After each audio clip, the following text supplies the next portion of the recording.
Et c'est pas incroyable comme cadeau ça? Hello tout le monde, j'espère que ça joue. Aujourd'hui, je vous emmène avec moi à la boutique de la rue du Rhône, Omega. J'ai eu la chance d'être invité là-bas. C'est juste un pur plaisir de voir toutes ces nouveautés. Omega arrive avec plein de choses, essaye de nouveau d'autres choses, c'est juste génial.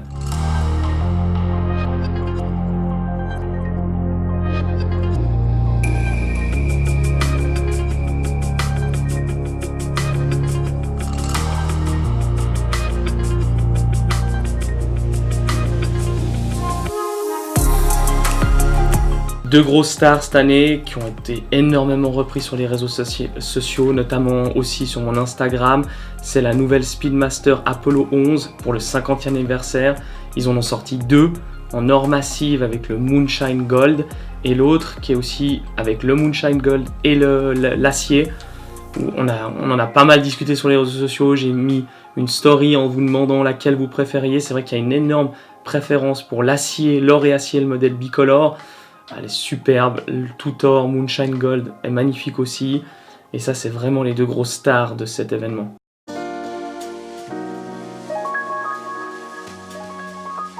Omega ont beaucoup assisté sur leur Moonshine Gold, qui est un or avec un alliage spécifique pour qu'il puisse durer dans le temps avec cette lumière qu'il peut apporter. C'est pas la première fois qu'ils l'utilisent, mais elle a été énormément mise en avant grâce à leurs deux modèles phares, édition limitée, Apollo 11, 50e anniversaire.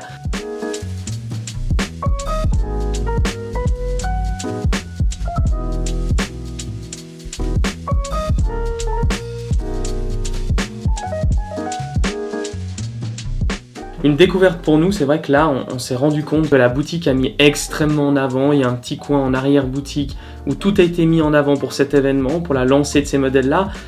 Pas oublier qu'Omega et Swatch Group, qui font partie forcément, n'ont pas été à Baselworld cette année. Donc ils ont après du boulot en conférence de presse, en invitant la presse après coup à le faire. Et je trouve que c'est pas un mauvais choix, parce que là, ça devient beaucoup plus intimiste. Et on peut profiter, en ayant eu la chance d'être invité, profiter de pouvoir voir tout ça. Il y a un truc qui m'étonne à chaque fois chez Omega, c'est le nombre de différentes variations de montres qu'ils peuvent avoir. Par exemple la Seamaster, qui peut être déclinée avec plein de matériaux, de la céramique, de l'acier, de l'or, un mélange des deux, avec différentes lunettes. C'est la même chose pour la Speedmaster, je vous en ai parlé dans la vidéo précédente. Et tout ça, c'est vrai que ils essayent, ils osent à chaque fois. Est-ce que ça marche pas? Là, par exemple, la Seamaster, ils l'ont déclinée avec un magnifique bracelet NATO, avec un style James Bond, en noir, céramique noire, fond noir. Ils l'ont juste grossi d'1 millimètre par rapport à leur modèle normal qui est en acier, parce que le noir rétrécit un petit peu. Et c'est vrai que ça c'est presque un modèle qui sort encore de la gamme en elle-même. Et ça, c'est vraiment bien, parce qu'on peut trouver vraiment son bonheur chez Omega, avec le nombre de variations différentes qu'il y a. Après, c'est clair que ça plaît ou ça plaît pas. Le nombre de variations qu'ils peuvent faire fait que peut-être, mais ils peuvent se le permettre, je suppose, et c'est aussi, ça fait partie sûrement de l'ADN d'Omega, c'est d'essayer des choses, essayer des lunettes, essayer des couleurs. Par exemple, la planète Océan, ils ont tout simplement leur orangé, la lunette orangée, réduit un petit peu de ton pour qu'elle devienne un peu plus claire, et on s'est tous fait la remarque que finalement, on trouve, c'est un point de vue personnel, que la lunette est un petit peu moins assumée par son orange, et puis que la chose qu'on aimait bien, c'était un orange qui pétait, quoi. Et du coup, on perd un petit peu cette idée. Est-ce qu'à force d'aller un petit peu partout, on peut pas s'y perdre un peu dans l'histoire? Mais ça, c'est vraiment une question de goût et de couleur. Moi, en tout cas, ce que je peux leur laisser, c'est d'oser, puis d'oser le faire, et ça, c'est vraiment quelque chose qu'on retrouve pas forcément partout, et moi, c'est quelque chose qui me plaît, et qui me plaît de plus en plus. On prend l'Aquaterra en World Timer, qui est juste magnifique, avec la terre au milieu qui a été... On a vu les différentes étapes pour pouvoir arriver du début du disque jusqu'à la fin du résultat où on voit toute la terre dessinée, et c'est rempli de détails. Tous ces modèles sont hyper bien terminés, c'est magnifique.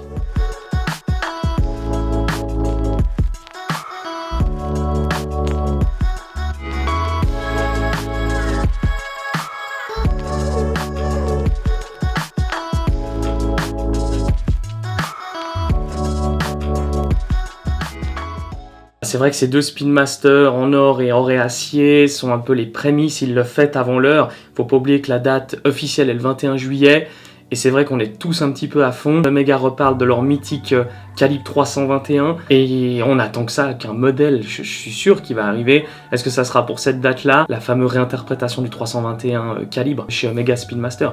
Et ça, on va voir, mais tenez-vous au courant tous parce que ça va être vraiment quelque chose de génial.